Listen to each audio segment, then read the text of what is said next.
आरव को एक टेबल पर लिटा दिया गया। उसके हाथ पैरों को मजबूत ब्लैक बेल्ट से बांध दिया गया। सीने पर भी पट्टी बांधी गई। आरव ने बल लगाया पर उसे तोड़ नहीं पा रहा था। दो साइंटिस्ट हाथ में रबर के ग्लव्स और मास्क पहनकर आरव के पास खड़े हो गए। उन्होंने उसके शरीर को ध्यान से देखा। शरीर में जगह जगह गोलियां लगी हुई थी। आरव को बेहोश करने के लिए उन्होंने एक इंजेक्शन लगाया। कुछ मिनट उन्होंने वेट भी किया, लेकिन आरव पर इसका कोई असर ही नहीं हो रहा था। फिर उन्होंने ऐसे ही उन गोलियों को निकालना शुरू कर दिया। कुल मिलाकर 40 से भी ज़्यादा गोलियां निकाली गई। आरव की धड़कनों को एक मशीन में देखा तो पाया कि आरव की तो धड़कन ही नहीं चल रही थी।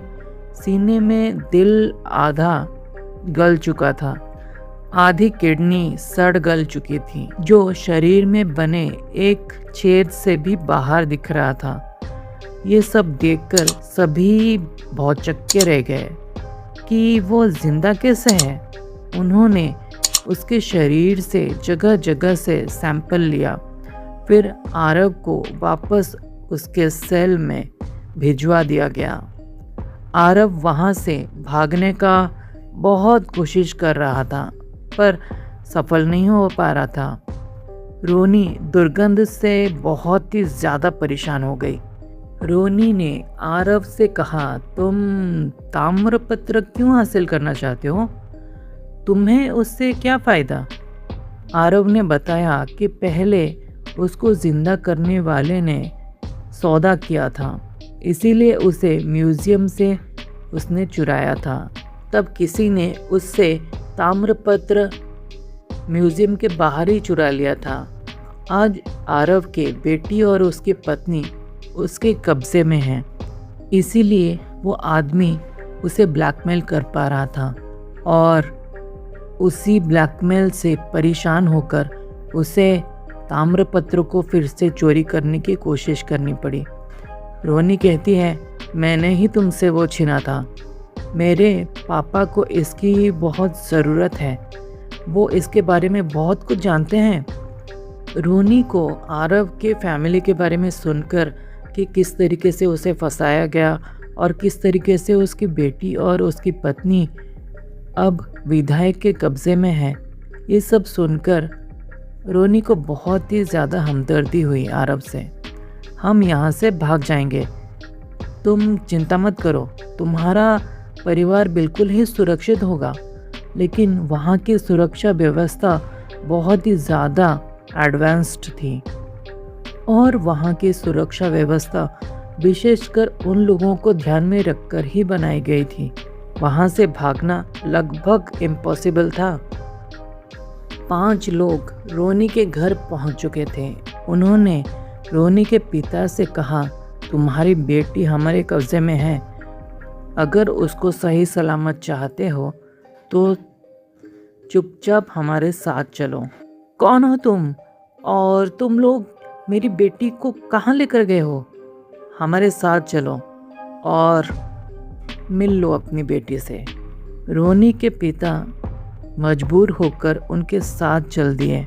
लैब में रोनी के पिता खड़े थे।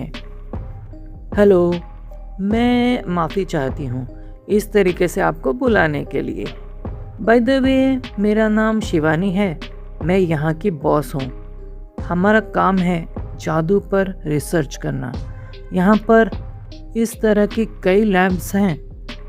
ताम्रपत्र को दिखाकर कहा, ये पढ़ो।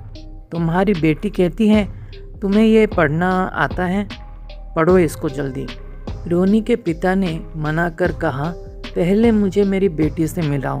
तब वहाँ के गार्ड्स ने उसे पकड़ लिए और उसको बिजली के झटके देने लगे। तुम यहाँ पर नेगोशिएशन करने के हालत में नहीं हो।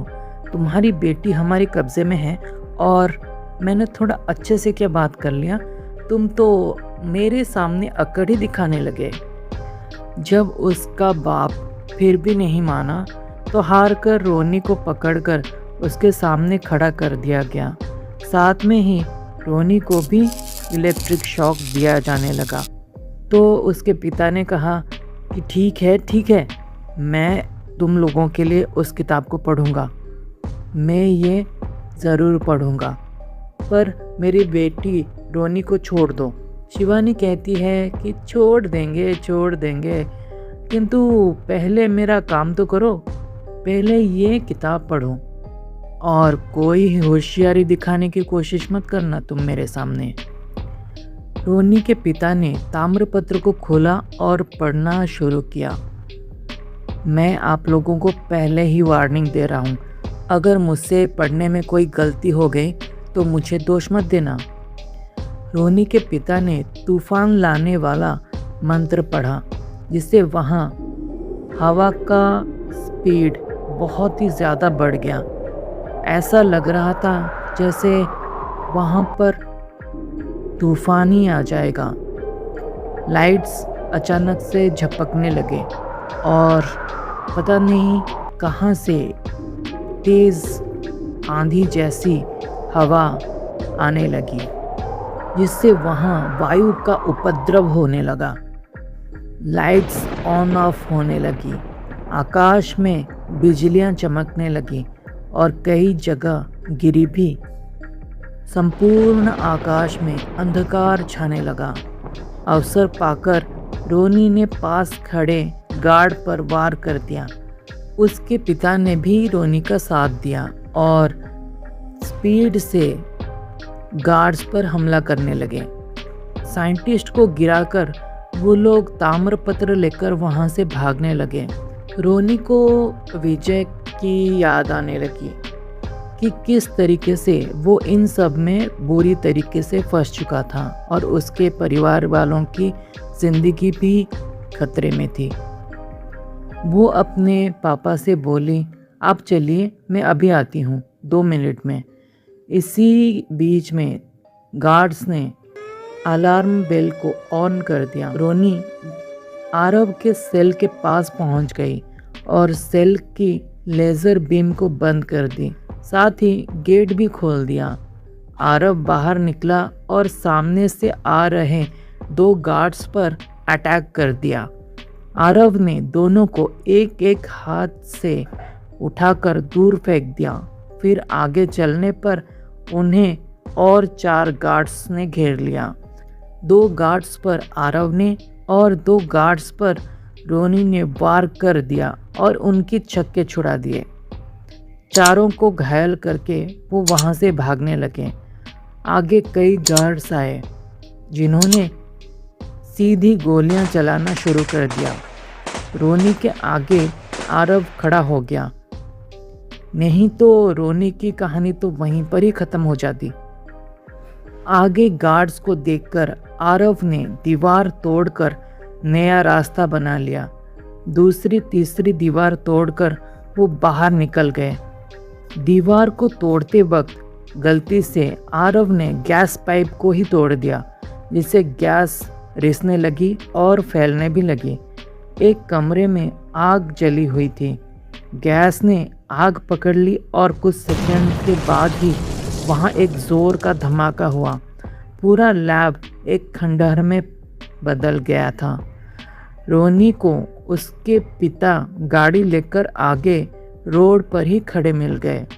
फिर रोनी और आरव गाड़ी में बैठ गए और आगे बढ़ने लगे।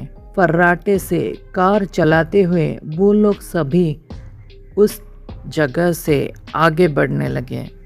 एक जगह गाड़ी रोककर रोनी को उसके पिता ने गले लगा लिया। फिर रोनी ने कहा, पापा अभी काम ख़त्म नहीं हुआ है, अभी आरव की मदद करना बाकी है। ये ताम्रपत्र मैं साथ लेकर जाना चाहती हूँ, लेकिन क्या ये बहुत ज़रूरी है? इससे ताम्रपत्र गलत हाथों में पड़ सकता है। नहीं पापा, ऐसा नहीं होगा, जैसा तुम्हें ठीक लगे। अपना ध्यान रखना बेटी। मन महसूस कर उसने रोनी को विदा किया। फिर रोनी पिता को छोड़कर आरव और ताम्रपत्र के साथ विधायक से मिलने उसके कोठी पर चली गई।